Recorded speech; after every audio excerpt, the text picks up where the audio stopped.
19મી ગાથા. હું કામધેનુ કલ્પતરુ ચિંતામણીના પ્યારમાં. એટલે ચોથારામાં બધું હતું, હમણાં તો નથી. કલ્પવૃક્ષનો અને કામધેનુ ચિંતામણી રત્ન એમણે નહીં વચ્ચે વાત કરેલી આપણે પેલું ગાથા બોલો આખી ગાથા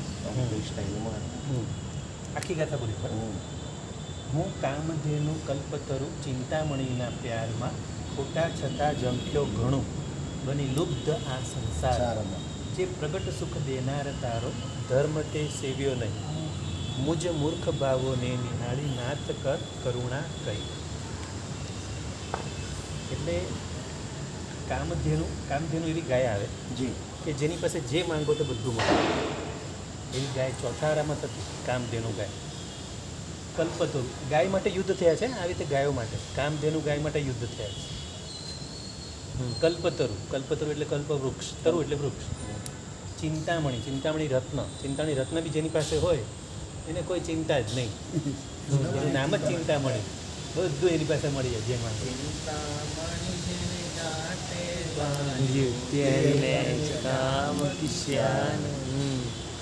તો આવી વસ્તુના પ્યારમાં આવી બધી વસ્તુમાં મેં રાગ રાખ્યો અને એમાં આ બધું ખોટા છતાં ઝંખ્યો ઘણું. આ બધું ખોટું છે. એટલે આમ ભલે કામનું ખરું, એટલે ભૌતિક સુખ આપનારું ખરું, પણ આત્મા સુખ આપવાનું તો નથી, આત્મીય સુખ આપવાનું નથી. માટે આત્મ સુખની દ્રષ્ટિએ, આધ્યાત્મિક સુખની દ્રષ્ટિએ આ બધું ખોટું. એટલે કે ખોટા છતાં ઝંખ્યો ઘણું આ બધું બની લુબ્ધ આ સંસારમાં. લુબ્ધ એટલે એકદમ એમાં એકદમ રસિયો બની ગયો. રસિયો લુબ્ધ બની આ સંસારમાં એવો લુબ્ધ બની ગયો. આ બધું કામધેનુ કલ્પતરુ ને ચિંતામણીના પ્યારમાં આવી બધી જેટલી પણ વસ્તુ હોય એની પાછળ મેં આખી જિંદગી દોટ મૂકી આ બધું મેળવવા માટે. અત્યારે પૈસા માટે દોટ મૂકીએ, અત્યારે એ જ કરીએ છીએ આપણે પૈસા ડોલર માટે. અત્યારે રૂપિયામાંથી ડોલરમાં કન્વર્ટ કરવા છે આપણે બધા. હા આજે તો ભગવાન સામે હતું ને કલ્પતરુ. એ જે કલ્પતરુ કીધું ને આમાં કલ્પતરુ એટલે કલ્પવૃક્ષ, તરુ એટલે વૃક્ષ. હા ભગવાનને બક્ષિસમાં ના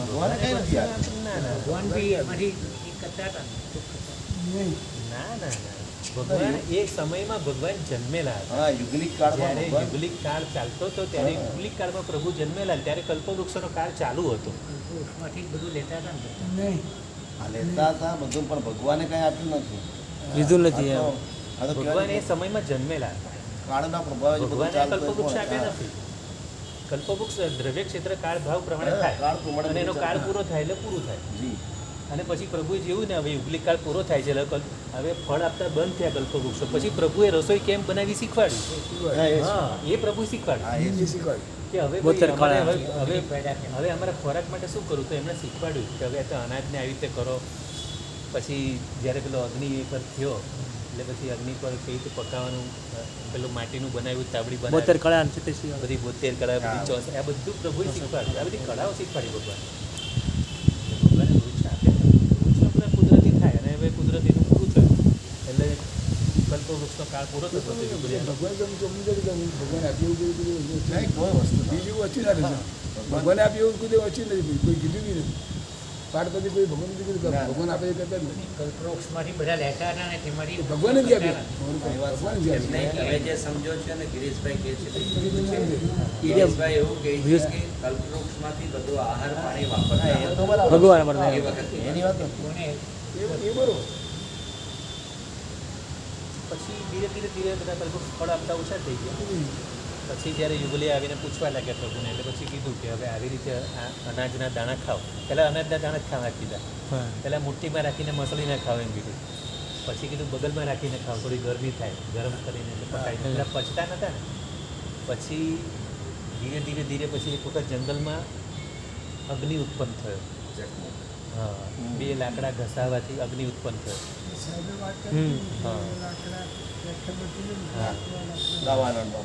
હા એટલે અગ્નિ ઉત્પન્ન થયો. પછી બધા ડર્યા કે ત્યાં કોઈ રાક્ષસ ઉત્પન્ન થયો છે અને બધી વસ્તુ અમારી ખાઈ જાય છે. પછી એમણે કીધું અગ્નિમાં પકાવીને ખાવ. તો કે એમાં પેલા ઘઉંના દાણા અંદર નાખ્યા તો એ તો બધું તો કે આ તો રાક્ષસ છે, બધું ખાઈ જાય છે. કેટલા ભોળા લોકો હતા ત્યારે. ભોળા એટલે કે એવી રીતે નહીં, એની અંદર કંઈક વસ્તુ રાખી અને એમાં પકાવે. પછી એમણે હાથી પર બેઠેલા હતા ઋષભદેવ, એટલે માટીનો એક પિન લીધો, એકદમ ચીકણી માટીનો, અને હાથીના પેલા જે ગુમડા જેવું હોય ને મોથા પર એના પર મૂકીને તવી બનાવી, અને તવી બનાવી પછી કીધું હવે આને સુકાવતા ને પછી આમાં અનાજ નાખી અને અગ્નિમાં મૂકો એટલે પકશે, પાકીને પછી ખાઓ એટલે તમને પચશે. પેલું જે કાચા કાચા પચતા નતા પહેલાં. એમ કરતાં કરતાં પછી આ બધી સૌથી પહેલી કુંભારની કળા શીખી, આ માટલા બનવાની કળાની. પછી એમ કરતાં કરતાં બધી કળા એટલે 72 કળાઓ.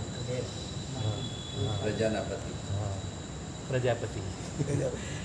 એટલે એમ કરતાં કરતાં બધી કળાઓ પ્રભુએ શીખવાડી. પછી શું કીધું? જે પ્રગટ સુખ દેનાર તારો ધર્મ તે સેવ્યો નહીં, મુજ મૂર્ખ ભાવોને નિહાળી નાથ કર કરુણા કરી. પ્રભુ તમારો જે પ્રગટ સુખ દેનારો ધર્મ, પ્રગટ સુખ એટલે કે તાત્કાલિક ફળ આપે. આપણે બોલે છે ને, મન પ્રસન્નતા મેથી પૂજ્ય માનેજીને સ્વરે. ખરેખર પ્રભુની ભક્તિ તમે હૃદયથી કરો ને તો તરત જ મન પ્રસન્ન થાય જ છે. એકદમ તમને મનમાં એવી સરસ શાંતિને એવો આનંદ થાય. પણ એ રીતે આપણે કરીએ ભાવથી ને ભક્તિ બરાબર કરીએ તો આનંદ ન થાય. અને શું કીધું? એવો ધર્મ મેં સેવ્યો નહીં, અને આ મુજબ મૂર્ખ ભાવોને નિહાળી નાથ કર. એટલે આ મારા મૂર્ખ ભાવો, આ બધી જે ખોટી વસ્તુ એની પાછળ હું દોડ્યો, અને જે સાચું ચિંતાની રત્ન તમે છો, તમારી પાછળ હું દોડ્યો નહીં. તો એ રીતની આ 19મી ગાથા. હવે 20મી ગાથા. મેં ભોગ સારા ચિંતવ્યા ને તે રોગ સમચિંત્યા નહીં. ભોગ સારા ચિંત્યા, મને ભૌતિક સુખોને ભોગ એટલે 5 ઇન્દ્રિયોના વિષયના ભોગ, એ ભોગને મેં સારા ચિંતવ્યા, મને ભોગ સારા લાગ્યા. સારા લાગે. અને રોગ સમચિંત્યા નહીં, એ ભોગ વધારે ભોગવવાથી રોગો થાય છે એ બધી ચિંત્યું નહીં. મેં એ નહીં વિચાર્યું કે આનાથી રોગો વધારે થાય. આગમન ઈચ્છ્યું ધન તણું પણ મૃત્યુને પ્રીચ્છ્યું નહીં. આગમન ઈચ્છ્યું ધન તણું એટલે કે પૈસાને આવકનું મેં વિચાર્યું કે આવો ભાઈ લક્ષ્મી, આવો લક્ષ્મી, આવા દો. અને મૃત્યુને પ્રીચ્છ્યું નહીં, કે મૃત્યુ ગમે ત્યારે આવીને ઊભું રહેશે, ગમે ત્યારે આવીને ઊભો રહેશે, એ મેં વિચાર્યું નહીં. પ્રીચ્છ્યું એટલે પહેચાન્યું, પ્રીચ્છ્યું એટલે ઓળખવું, એટલે મેં મૃત્યુને ઓળખ્યું નહીં. નહીં ચિંતવ્યું મેં નરક કારાગ્રહ સમી છે નારીઓ. અને નરકનું તો મેં વિચાર્યું જ નહીં. મૃત્યુની તો વાત છોડો, એના પછી જે ભયંકર નરક આવવાનું છે, આમને આમ જો હું ધર્મ નહીં કરીશ અને મારે નરક ગતિમાં જવું પડશે, એને અમે કર્મ બાંધ્યા છે, એ તો હું વિચારતો જ નથી. અને કારાગ્રહ સમી છે નારીઓ. નારીઓ એટલે સ્ત્રીઓની પાછળ પડવું એટલે કારાગ્રહ એટલે જેલ જેવી છે. એટલે કે ભવની જેલ, આ ભવની જેલ નહીં, તો ભવ તમને જેલમાં નાખી દુર્ગતિમાં નાખનારી છે, એ મેં વિચાર્યું નહીં. મધુબિંદુની આશામહી ભય માત્ર હું ભૂલી ગયો. મધુબિંદુનું દ્રષ્ટાંત તો ખબર જ છે આપણને. એટલે મધુબિંદુની આશામહી એટલે કે સુખ મધુબિંદુ જેવું છે. પેલો જે દાઢી પર લટકતો, કૂવાની અંદર પડેલી જાડી દાઢી પર લટકતો, અને નીચે પાણીમાં બી મગરમચ્છ છે, ઉપરથી પેલા ઉંદરો દાળને કાતરી રહ્યા છે, સફેદ અને કાળા 2 ઉંદરો, અને ઉપરથી પેલા મધપણાથી મધનું ટીપું પડી રહ્યું છે. અને પેલા આવે છે દેવ, એમ કહે છે ચાલ તને લઈ જાઉં. તો કે આ મધનું ટીપું મોઢામાં પડી રહ્યું છે, એક ટીપું મને લઈ રહ્યા. એટલે મધુબિંદુ એ એક ટીપાની એની રાજમાં પેલો દેવ આવે છે લેવા, તો બેને ના પાડે. એટલે આપણું સંસારી જીવનું આવું છે. એમાં જો ઉંદરને કીધું ને 2 સફેદ અને કાળો ઉંદર, એ દિવસ ને રાત, અને જે દાઢી જે કાતરી રહ્યા છે, આયુષ્ય આપણું ઘટી રહ્યું છે તે. અને મધુબિંદુ આપણે જે આ બધા ભૌતિક સુખની એમાં એ મધુબિંદુનું દ્રષ્ટાંત. અને આપણે ગુરુદેવ કહી રહ્યા છે ચાલ ભાઈ દીક્ષા લઈ લે, ચાલ દીક્ષા લઈ લે. સંસારમાંથી આપણે તારવા માટે કહી રહ્યા છે, પણ આપણે સાંભળતા નથી. તો મધુબિંદુની આશામાં ભય માત્ર હું ભૂલી ગયો. પછી આવશે ગાથા નંબર 21. આ બહુ ફાઇન છે.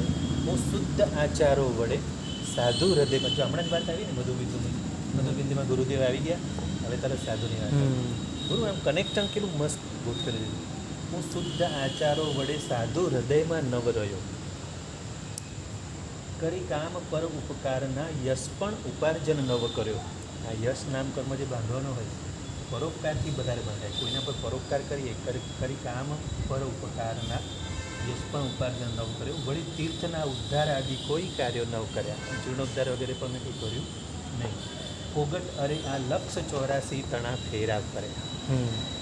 આખા 84 લાખના ફેરા મેં ફોગટ કર્યા. શું કર્યું? મેં શુદ્ધ આચારો ન કર્યા. શુદ્ધ આચારો વડે સાધુ હૃદયમાં નવ રહ્યો. આપણે જો 12 વ્રતો બરાબર પાડીએ, કમસે કમ શ્રાવકપણામાં બી 12 વ્રતો સારા પાડીએ, આપણું ચારિત્ર સારું રાખીએ, તો સાધુના હૃદયમાં આપણે વસીએ, એમના ગુરુદેવના હૃદયમાં આપણે વસીએ, પણ એવું તો આપણે કંઈ કરતા નથી. પછી કરી કામ પર ઉપકારના યશ પણ ઉપાર્જન, કોઈના હિતનું કામ, કોઈના માટે મેં હેલ્પ કરવાનું એવું પણ કંઈ કામ કર્યું નહીં, કોઈને મદદ કરવી આપે એવું પણ કર્યું નહીં, એટલે એવું કંઈ મેં યશ ઉપાર્જન ન કર્યું. વળી તીર્થના ઉદ્ધાર હતી, જીર્ણોદ્ધાર પણ કર્યા નહીં. જીર્ણોદ્ધારમાં વધારે નવું દેરાસર બંધાવી એના કરતાં જીર્ણોદ્ધારનો લાભ વધારે થાય.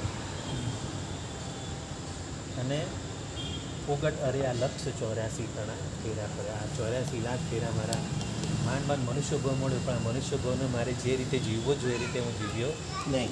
એટલે મારા લાખ 84 ના ફેરા પોગટ ગયા.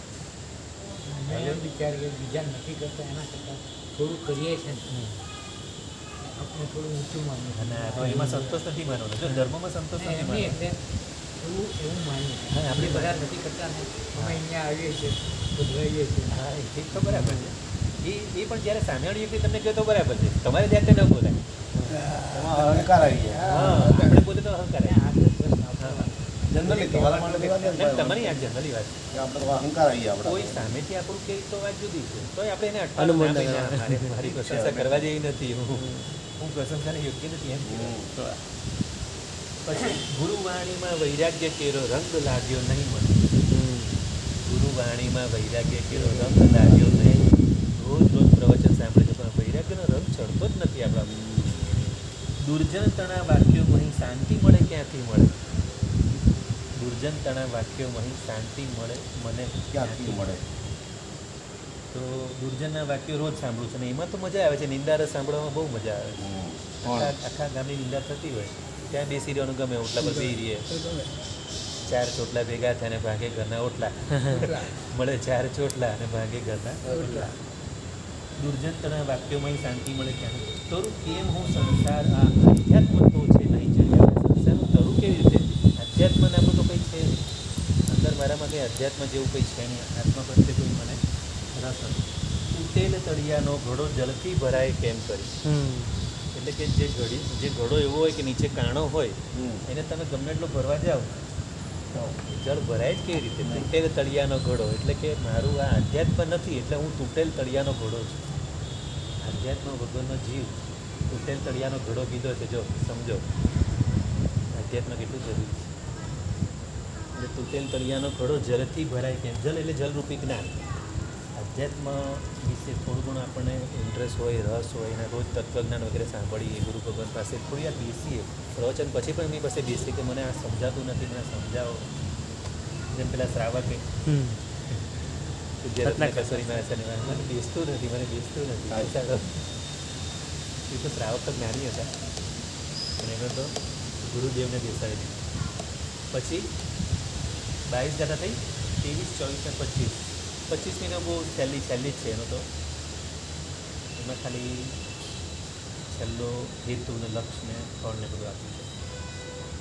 23મી મેં પરભવે નથી પુણ્ય કીધું ને નથી કરતો હજી, તો આવતા ભાવમાં કહો ક્યાંથી થશે હે નાથજી. ગયા ભાવમાં મેં પુણ્ય કર્યું નહીં, આ ભાવમાં કરતો નથી, તો હવે આવતા ભાવમાં ક્યાંથી થશે?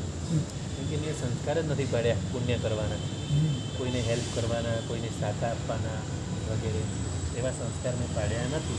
તો હવે આવતા ભાવમાં તો હવે મારામાં સંસ્કાર આ ભાવમાં જ નથી, તો આવતા ભાવમાં ક્યાંથી થશે? ક્યાંથી થશે કે નાથજી? ભૂત ભાવીને સાંપ્રત ત્રણેય ભવનાથ હું હારી ગયો. સ્વામી ત્રિશંકુ જેમ હું આકાશમાં લટકી રહ્યો. ત્રિશંકુ એટલે ખબર છે કોઈને? ત્રિશંકુની સ્ટોરી છે. સ્વામી ત્રિશંકુ જેમ હું આકાશમાં લટકી રહ્યો. તો મેં પરભવે નથી પુણ્ય કીધું, આ ભાવમાં કરતો નથી ને આવતા ભાવમાં તો ક્યાંથી થશે? એટલે ભૂત, ભાવિ અને વર્તમાન, આ ત્રણે હું હારી. ભૂત, ભાવિને સાંપ્રત. સાંપ્રત એટલે વર્તમાન. ભૂતકાળ તો હું હારી ગયો, ભૂતકાળમાં મેં સારું કામ ન કર્યું, ભવિષ્યમાં તો થવાનું નથી, અને આ વર્તમાનમાં પણ કંઈ કરતો નથી. એટલે આ ત્રણ કાળ હું હારી ગયો. ત્રણેય ભવનાથ હું હારી ગયો. સ્વામી ત્રિશંકુ જેમ હું આકાશમાં લટકી રહ્યો. આ ત્રિશંકીનો પદાર્થ છે. એક એવું ત્રિશંકુ નામનું હોય છે, એવું પાત્ર છે ત્રિશંકુ નામનું, એનું નામ ત્રિશંકુ પડેલું. અને એ અવઢવમાં હોય છે, ધર્મમાં અધર્મમાં બંનેમાં અવઢવમાં હોય છે.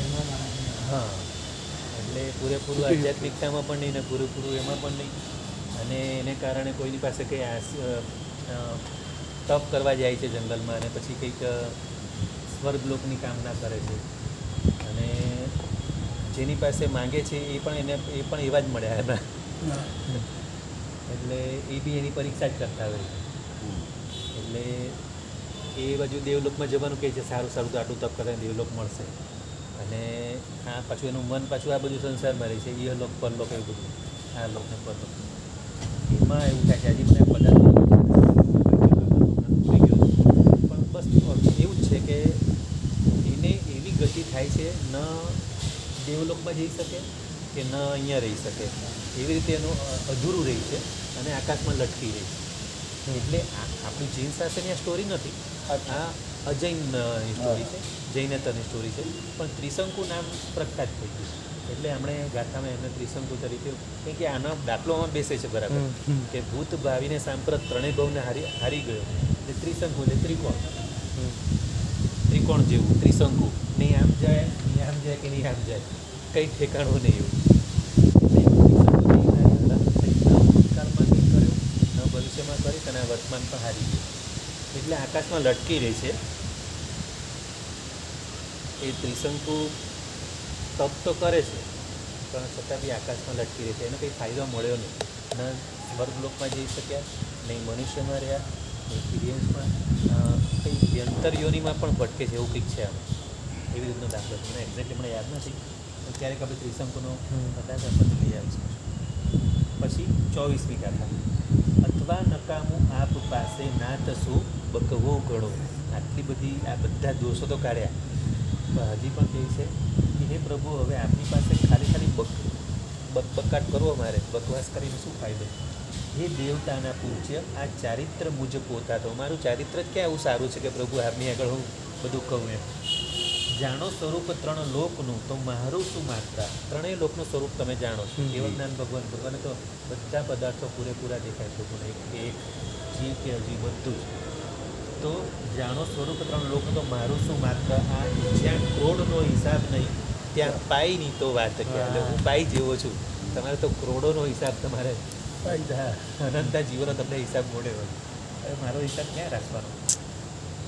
એટલે પ્રભુ મારું ચારિત્ર હવે આપણી આગળ કંઈ કહેવા જેવું નથી. અને છેલ્લી ગાથા મેં કીધું છે, હે પ્રભુ, તમારાથી સમર્થ કોઈ નથી, તારાથી ન સમર્થ અન્ય દિનનો ઉદ્ધારનારો પ્રભુ. હે પ્રભુ, ઉદ્ધાર કરનારા માત્ર આપ જ છો, અમારા જેવા દીન ગરીબને ઉદ્ધારનારા માત્ર તમારા જેવું બીજું કોઈ સમર્થ છે નહીં. મારાથી નહીં અન્ય પાત્રમાં જોતા જડી નહીં, મારા જેવું અધમ પાત્રે આખા જગતમાં આપણે ક્યાંય જોવાનું. પોતાને એકદમ અધમ માની અને પ્રભુને એકદમ સમર્થ માની અને વિનંતી કરે છે, મુક્તિ મંગળ સ્થાન તોય મુજને ઈચ્છા ન લક્ષ્મી તણી, આપો સમ્યક રત્ન સામ જીવને તો તૃપ્તિ થાય. આજે ગુજરાતીને અનુવાદ કરે છે, શ્યામ નામના કોઈ વ્યક્તિએ કર્યો છે, શ્યામજીવન. શ્યામ, હા. અને આમાં શ્યામજીવને એટલે કે હું જે કર્મોથી મેલો થયો છું એવો શ્યામજીવ, કર્મરૂપી મેલ એટલો બધો મારા આત્મા પર ચડ્યો છે, એટલે હું એવો કર્મોથી કાળો થયેલો છું, એ રીતે બી આનો અર્થ લેવાય. અને શ્યામ નામને જે એ રીતના બંને અર્થ આવે છે. જેમ છેલ્લે પેલું જીવ કહે ભવ સાયર કરું સકલ તીર્થમાં, એટલે જીવ વિજય મહારાજ સાહેબે રચે, અને જીવ કહે એટલે આપણો જીવ કહે ભવસાગર, એ રીતે આમાં શ્યામ જીવને એટલે મુક્તિ મંગળ સ્થાન તોય મુજને, એટલે કે મને પ્રભુ મંગળ સ્થાન એવી મુક્તિની આશા છે, અને મને ઈચ્છાના લક્ષ્મી પણ, હવે મને પૈસાની બીજી કોઈ ઈચ્છા નથી. આપો સમ્યક રત્ન, બસ મને ખાલી સંકિતની પ્રાપ્તિ થઈ જાય, એટલે મોક્ષની ટિકિટ મને ખાલી આપી દો, બીજું કંઈ જોઈતું નથી મને. આપણો સમ્યક રત્ન શ્યામ જીવને તો તૃપ્તિ થાય એ ઘણી, હવે મને સંતોષ થશે પ્રભુ, બસ એક મને સમ્યક રત્ન આપી દો. આવું સરસ આપણું રત્નાકર પછી પૂજ્ય રત્નાકર સુરી મહારાજ સાહેબે રચેલું આચાર્ય ભગવાન, અને એની બી આપણે આગળ વાત તો થઈ ગઈ, એવી રીતે રચાય. હવે આપણે વંદિતા પછીના આગળના સૂત્રો લેવા છે. ખોટી શિલા, હા ખોટી શિલા, હા આ ખોટી શિલા છે ને એવો પદાર્થ છે કે જેમ આપણે ત્રિષષ્ઠી સલાકામાં જે 9 વાસુદેવો થાય છે ને, 9 વાસુદેવો પોતપોતાની શક્તિ પ્રમાણે કોટિશિલાને ઉચકે છે અને એનાથી પ્રમાણિત થાય કે આ વાસુદેવ છે. સર્ટિફિકેટ પ્રૂફ થાય છે એનાથી કે કોટિશિલા જે ઉચકી શકે, કોણ કેટલું ઉચકે છે, એટલે પહેલાં વાસુદેવ કેટલું ઉચકે, બીજા કેટલું ઉચકે. તો જો કોટિશિલાનું સ્વરૂપ 1 યોજન લાંબી અને 1 યોજન પહોળી, અને કેવું ઉચ્છેદ અંગુલથી કીધું છે, ઉચ્છેદ અંગુલથી નિષ્પન્ન. એટલે કે જે સમયે સમય પ્રમાણે બધા મનુષ્યના પોતપોતાના માપ હોય. જેમ કે વીર પ્રભુના સમયમાં એમનું માપ, પાર્શ્વનાથ ભગવાનના સમયમાં એમનું માપ, દેવીનાથ ભગવાનના સમય, એટલે જે સમય જે મનુષ્યની હાઈટ હોય એટલે એને ઉચ્છેદ અંગુલ કીધું છે. ઉચ્છેદ અંગુલથી નિષ્પન્ન 1 યોજન લાંબી અને 1 યોજન પહોળી અને 1 યોજન ઊંચી, એટલે લંબાઈ, પહોળાઈ અને ઊંચાઈ પણ ખરી, બધું 1 યોજન. 1 યોજન લાંબી, 1 યોજન પહોળી અને 1 યોજન ઊંચી જેવી આ કોટિશિલા હોય છે. અને તે શિલા ભરત ક્ષેત્રના મગધ દેશમાં દસાણ પર્વત પાસે છે. દસાણ નામનો પર્વત છે મગધ દેશમાં. મગધ દેશ એટલે સૈનિક મહારાજાનો એ મગધ દેશ, બરાબર. આજનું બિહાર, અત્યારે કયું કહેવાય? આજનું બિહાર, બિહાર યુપી.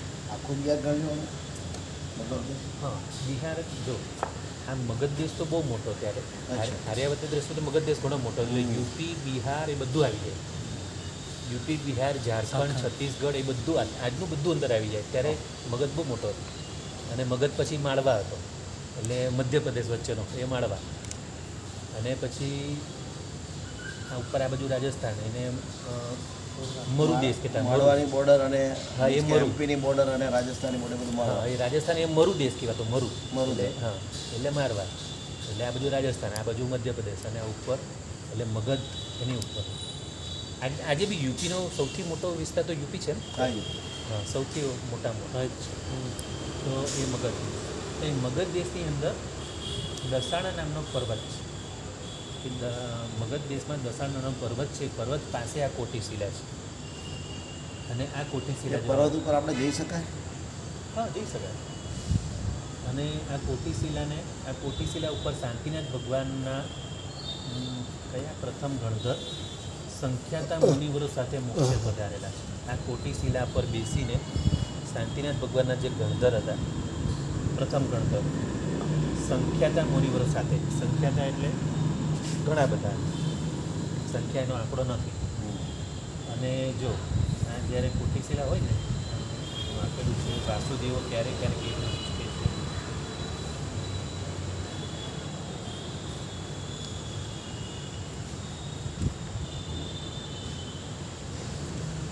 પ્રથમ વાસુદેવ હોય ને એ કેવી રીતે ઉચકે? જેમ આપણે કૃષ્ણએ કેમ પેલું ટચલી આંગળી પર ગોવર્ધન પર્વત ઉપાડેલું, એવી રીતે પ્રથમ વાસુદેવ આ રીતે ટચલી આંગળી પર આ કોટિશિલાને આખી આમ ઉચકે, મસ્તકની પણ ઉપર. આટલી 1 યોજન લાંબી, 1 યોજન પહોળી ને 1 યોજન ઊંચી આવી કોટિશિલાને ખાલી આમ. એટલે આપણા પ્રથમ વાસુદેવ જે વીર પ્રભુનો જીવ, જે ત્રિપુષ્ટ વાસુદેવ થયેલા, આ અવસરપીમાં પહેલા વાસુદેવ, તો એમણે આ કોટિશિલા વીર પ્રભુના જ જીવે, જે પ્રથમ ત્રિપુષ્ટ વાસુદેવ થયેલા, એમણે આ રીતે મસ્તક પર ઉચકે. વિચારો, આટલી મોટી કોટિશિલા, 1 યોજન લાંબી, 1 યોજન પહોળી અને 1 યોજન ઊંચાઈ. હા, ઊંચાઈ, નીચેથી ઊંચાઈ છે જો, એને આ રીતે આમ ઉચકે અને આમ કરીને આમ કરી દે. આ પહેલા વાસુદેવ. પછી બીજા વાસુદેવ, પછી અહીંયા મસ્તકથી થોડુંક નીચે આવે, અહીંયા ગરદન સુધી. ત્રીજા અહીંયા છાતી સુધી.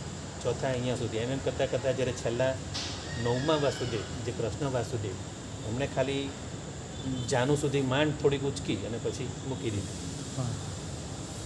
એટલે શક્તિ ઉતરતી જાય. અવસર્પિણી કાળમાં શક્તિ ધીરે ધીરે ઘટતી જાય બધાને. હાઈટ પણ ઘટતી જાય, શક્તિ પણ ઘટતી જાય. એ રીતનું આ બધું કોટિશિલા એનું પ્રમાણ છે. એના પરથી સાબિત થાય કે આ વાસુદેવ. અને બીજું, પ્રતિ વાસુદેવને જ્યારે હરાવે ત્યારે જાહેર થાય, એટલે દેવો જાહેર કરે કે આ વાસુદેવ. એટલે પ્રતિ વાસુદેવ પહેલાં 3 ખંડ જીતી લાવે. ચક્ર એને ત્યાં ઉત્પન્ન થાય પ્રતિ વાસુદેવ. અને એ ચક્રથી જ્યારે વાસુદેવને જ્યારે મારવા જતા જ્યારે યુદ્ધ થાય ત્યારે એ ચક્ર પ્રદક્ષિણા કરે વાસુદેવની. વાસુદેવને કંઈ ન કરી શકે. પેલા પ્રતિવાસુદેવ છોડેલું ચક્ર હોય પણ વાસુદેવને કરી કંઈ ન શકે. એની પ્રદક્ષિણા કરે અને એની આંગળી પર આવીને સ્થિર થઈ જાય.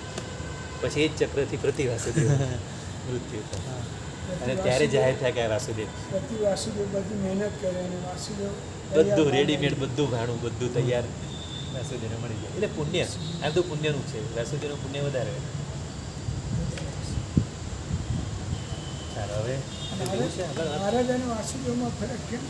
ઘણો ફરક. નારદ ફક્ત બ્રહ્મચર્યના તેજના લીધે જ ફક્ત મોક્ષમાં જશે. નારદને વાસુદેવમાં ફરક એ છે કે વાસુદેવો બધા નિયાણો કરીને આવેલા હોય. એટલે વાસુદેવ બધા વાસુદેવો નરકમાં જ જાય, ફિક્સ જ.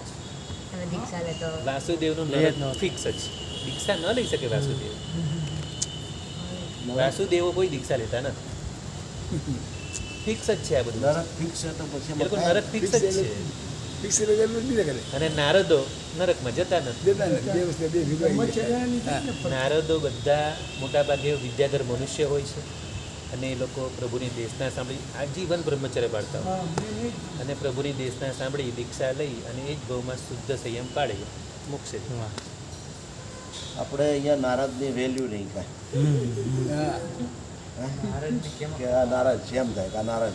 હા, એટલે આપણે કોઈને મજાક કરીને નારદ કહીએ કે કોઈને મજાક પણ નારદ લડાવાના ધંધા કરે એને પણ નારદ એનો- કહેવાય. નામ ખાલી એવું છે પણ છે કેવું કેટલી એની પાત્રતા કેટલી પણ બધી. નારદ નામ કીધે પડે ખબર છે? જી. નારદ હા, જે રદ. જન્મતી વખતે રડતા પણ નથી, હસતા હસતા જન્મે છે. રદ એટલે રુદન, જે રડતા નથી જન્મત્યો. નારદ એ તેનું નામ. બોલો કેવું સરસ છે. પણ કોક આપણને નારદ કહે તો આપણને તો ચાલો દુઃખ લાગે, ખોટું લાગે. એ શું છે કે આ જમાનામાં આખું બધું ઊંધો એ શબ્દનો છઠ્ઠારાનો નારદ. આખું શીર્ષાસન અત્યારે છે ને આ સમય બધું શીર્ષાસન થઈ ગયું છે. આપણે બધા સંસ્કારોનું બધું બાષ્પીભવન થઈ ગયું. બાકી નારદ જેવું જીવન મળે તો એ સાહેબ ધન્ય થઈ બહુ જાય. ઈ ધોવે મોક્ષ. નારદ ઈ ધોવે મોક્ષ. વાસુદેવ મોક્ષ થઈ જાય. હા. નવે નવ નારદો મોક્ષે જાય એટલે નારદની નિંદા ન કરાય. નવ જ નારદ છે નવે નિયમ નવ હોય છે, નારદ. મજાકમાં પણ ન બોલાય ખરું. મજાકમાં બી ન નવે બોલાય. નવ નારદો નારદ મોક્ષે મુનિ જાય. એમની જે ચોટલી કેમ ઊભી રહે ખબર છે? ભક્તિને કારણે. ભક્તિના જેમ આપણા રૂવાડા કેમ ઊભા થાય ભક્તિમાં, એમના રૂવાડા ઊભા રહે ભક્તિને કારણે. છૂટી. એવી ભક્તિ હોય છે એના. એટલે વાસુદેવ કરતા નારદ સારા છે. આમ તેમ કમ્પેરિઝન કરવાની નથી કેમ કે જો સાંભળો કૃષ્ણ મહારાજે તો 12મા તીર્થંકર બનવાના છે. તો પછી હવે એ અપેક્ષાએ તો તીર્થંકર વધી જાય ને. હા, એટલે આવી એવી કમ્પેરિઝન ન કહેવાય થાય. હા, એ દ્રષ્ટિ સારું છે કે ભાઈ બ્રહ્મચર્ય પાળે છે તો બ્રહ્મચર્યનો ગુણ સારો છે. નારદ મુનિ બ્રહ્મચર્ય પણ એ બરાબર છે, પણ નારદ વેળા કરીને કેટલા લોકોને એ કરે છે બસ. હાથે કરે, કેટલું એનામાં કરે. એક જ આ વસ્તુ માયા છે. કેટલી કરે એ બધું તો એક આ વસ્તુ છે એનામાં. હા, એ આ અવગુણ છે. એક આ એટલો અવગુણ છે. એ ગુણના લીધે જ માણસ ક્યાં ક્યાં પૂછી શકે. હા, એટલે આ અવગુણ છે કે લોકોને લડાવાના ધંધા કરે છે પણ પછી મનમાં એવું કંઈ ભાવ નથી. ભાવ બસ નિર્દોષ મજાક. એને બધા મજાક સમજવાનું મનમાં એમનો ભાવ અગ્નો પણ પેલા લડી મળે એમ તો. હા, એ લડી. પહેલાના મનમાં આપણા પ્રત્યે થોડું ઘણું અંદર લડી જાય ને આ દ્રૌપદીને પહોંચાડનાર નારદ જ આ એ જ કહું ને ધાતકી ખંડમાં પહોંચાડનાર તો દ્રૌપદી. પછી અને એવા 9 નારદો થાય ને. એટલે નારદનું આમ કામ જોઈએ તો સાહેબ આમ નારદનું કામ સારું નહીં. એક બ્રહ્મચર્ય બરાબર છે કે બ્રહ્મચર્ય બરાબર છે, બાકી આમ તો કામ સારું ન જ કહેવાય. જો આમ તો છે ને આપણે અત્યારે જેટલા બી મનુષ્ય છે હમણાં હમ. એમાં સર્વગુણ સંપન્ન કોઈ છે? ના એ તો નથી, પણ એમ નહીં સાહેબ, નારદનું કામ સારું નહીં છતાંય મોક્ષે જાય એ મોટી વાત છે. મોક્ષે અમે બ્રહ્મચર્ય તો અમારું કામ સારું નથી એટલે અમે 100% ખબર છે કે અમે દુર્ગતિમાં પણ એની જવાના. સામે હા. બ્રહ્મચર્યનું છે ને ગુણ. બ્રહ્મચર્યના ગુણથી મોક્ષે જાય છે. આપણે એ નથી જોતા અને આપણે એ જોઈએ છે કે લડાના ધંધા કરે. આપણે શું પકડ્યું? આપણે દુર્ગુણ જ પકડ્યો ને. પણ સાહેબ મોક્ષ માટે તો સંપૂર્ણ જીરો માણસ થાય પછી જ જઈ શકે મોક્ષ. તો આ ગુણ જે આપણે આના નિમિત્તે કર્મ બાંધ્યા એ તો એના ઉપર પછી આલોચના દીક્ષા લે પછી આલોચના દે છે ને બધી. હાલે જ તો નહીં. પછી સુધારો કરે છે ને એમ તો વાત છે. હાલો છૂટી જાય. દરેક ચોઈસ આપણે એ બધું નથી જાણતા. દરેક ભગવાનના સમયમાં નારદ હતા ને. ના એવું નથી, દરેક ભગવાનના સમય એવું નથી. એ તમે 63 વાંચો એમાં બધું જાણવા મળશે. 63 કેમ વાંચતા નથી? વાંચો એક મામલી. 63 વાંચવામાં બધું જાણવા મળશે. પણ અને એમાં 63માં બી 72 સલાકા વાંચો તો 9 નારદો પણ એમાં આવશે. 72 સલાકા પુરુષ, 63 સલાહ કે નથી 63 સલાકા છે એમાં પાછું 72 સલાકા પણ મળે છે એટલે એમાં 9 નારદ ઉમેરો અચ્છા તો 9 નારદનું ચારિત્ર વધારે જાણવું હોય તો 72 સલાકા વાંચ ચેતન 72 63 તો વાંચવાના જ છો તમે હા ત્યાં 72 સલાકા વાંચી લો 72 9 રહ્યા એટલે એમાં 9 નારદ ઉમેર દો 63 ને 9 72 અને આ વાસુદેવ છે એ જ્યારે વાસુદેવ બને એના પહેલાના ભાવમાં નિયાણું કરે કે પછી આ જે છે એમાં ચાલુ એમાં કરે? પહેલાના ભાવમાં જ કર્યું તો જ વાસુદેવ નામ કરવું હોય આગળના ભાવમાં નિયાણું કર્યું હોય નિયાણું બાંધીને વાસુદેવ બનાવો અને પછી બી નિયાણું કરી જ દે. પછી આવે નહીં, પછી પછી ક્યાં તારા નરકમાં જ જવાનું. નિયણ બંધી અચ્છા એના નિયણ બંધી જાય અચ્છા પછી ફિક્સ જ છે કાંઈ બી કરે તો બી નરકમાં. નિયાણું કરીને આવ્યા માટે નરક ફિક્સ નિયાણું કહીને આવ્યા એટલે નરક ફિક્સ ચક્રવર્તીમાં પણ એવા હોય જો 2 ચક્રવર્તી જે નરકમાં ગયા સાચી નરકમાં એ લોકો નિયાણું કરીને આવેલા માટે બાકી બીજા બધા ચક્રવર્તી દીક્ષા લે છે હા એ પાછા સાંજ્યા એટલે ભગવાન ચક્રવર્તીમાં 2 છે ચક્રવર્તીમાં દીક્ષા લે તો દેવલોક કાં તો મોક્ષ અને દીક્ષા ન લે તો નરક મને વાસુદેવમાં લાગ્યું હતું એટલે વાસુદેવમાં તો ફિક્સ નથી હા હવે ખબર બેટા વાસુદેવમાં ફિક્સ જ નવે નરકમાં જવાનું ને જવાનું અને એ દીક્ષા લઈ જ ન શકે. લઈ જ ન શકે લઈ હા ન શકે, દીક્ષા હા. ગમે બહુ અને દીક્ષાને લોકોને અપાઈને બી તીર્થંકર નામ કરવાથી કૃષ્ણ મારા જાય ગમે તો ખરી બી નરકમાં હા ગયા. લોકોને દીક્ષા ગમે ખરી અપાવી પણ લઈ ન શકે. લોકોને દીક્ષા અપાવીને તીર્થંકર નામ કરવા બાદ સનત કુમાર સનત કુમાર અત્યારે 3જા દેવલોકમાં છે અને એ બી હવે મોક્ષે અને જેટલા બી છે ને 63 બધા મોક્ષે જ જવાવાળા થોડા બહુ પછી જવાના તો મોક્ષે આપણે બધા તમારા મોઢામાં ઘી સાકર બધા જવાના આપણે હવે. એવું ફિક્સ કે વાસુદેવ આટલા નરક સુધી જાય કે સાતમી નરકમાં જ જાય? જો વાસુદેવની સાચી નરક ફિક્સ જ હોય પણ આ કૃષ્ણ મહારાજાનો દાખલો એવો છે કે એમણે 18,000 સાધુ ભગવાનને વંદન કર્યા માટે 4 નરક તૂટી ગયા. તૂટી ગયા. એ બી મોટી મોટી 4 પછી 7મી 6ઠી 5મી ને 4થી એમ તો બધી ખાતી.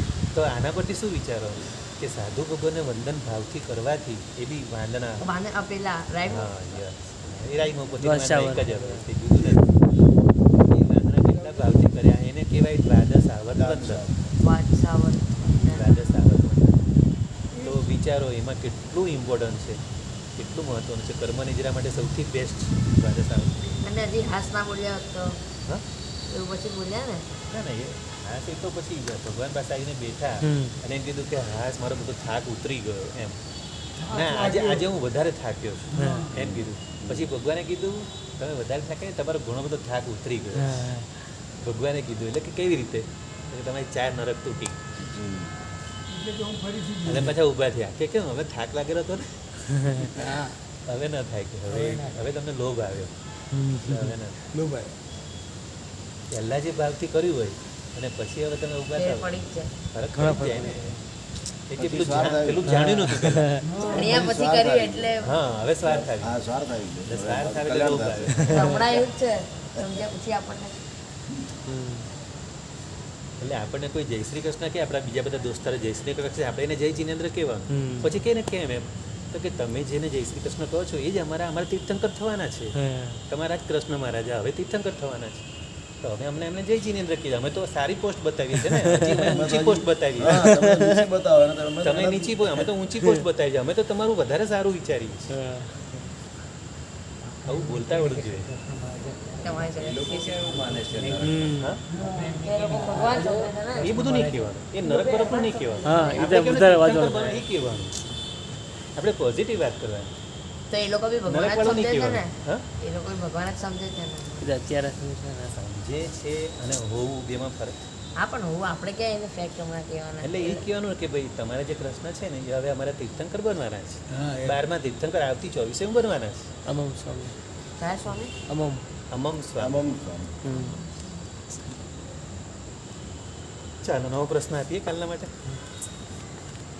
પછી હવે કાલથી આપણે શું કરવું છે રત્નાકર પછી તો પતી ગઈ પછી કઈ વાત? હવે વંદિતતા પછીનું આપણે કહ્યું છે આયુની ઉજ જાય હા પછી સૂત્ર લઈ આવ્યા જેવું છે. હા આયુની ઉજ જાય ચાલુ કરી નાખો. બોમ્બે હતો કે સિબીમાં ગયો હતો મંગલ્લા બધા એક મહારાજ. શીખો મારા એટલે બધી શીખો મજા આવી દોઢસો છોકરા કેટલા છોડવા? છે ખરા દોઢસો છોકરા દોઢસો દોઢસો એ દોઢસો પ્રમાણે જે આ છોકરો છે ને દોઢસો નાગેશ્વર પાસે મગદલા જો આપણે વારે વારે સાંભળીએ છે ને કે જ્યારે પ્રભુ દેશના આપતા હતા ને ત્યારે સમસ્વરણમાં 363 પાખંડીઓ હતા. હવે આમાં એની વિગત પણ આપી છે. એમાંથી કેટલા ક્રિયાવાદી ને કેટલા અક્રિયાવાદી ને કેટલા અજ્ઞાની ને કેટલા વૈનયિક ને એ બધાને એના આંકડા આપેલા છે. એ આપણે જોઈશું. એટલે પ્રશ્ન લખો કે 363 પાખંડીઓ કયા કયા હતા. એટલે નામ નથી આપ્યા પણ એમાં એની અલગ અલગ માન્યતાવાળા એની પ્રવૃત્તિ હા બધા કયા કયા માન્યતાવાળા હતા જુદી જુદી માન્યતા. અને આચારંગ સૂત્ર આમાં આપેલું છે. પહેલું જ સૂત્ર છે આચરણ 45 આગળનું. આચરણ સૂત્ર 45 પહેલું સૂત્ર એમાં આપેલું છે. ચાલો આનો જવાબ કાલે આપશું બરાબર. પેજ નંબર 363 પાખંડીઓ પેજ નંબર એક જ લાઈન છે. એ તો લખાઈ ગયું પેજ નંબર પેજ કયો નંબર કહું છું યાદ ના મળે. હા 76. ઓકે હા, એટલે શું છે યાદ રહે પેલું કાલે શોધવાનું. ઉર્દુ ના બોલે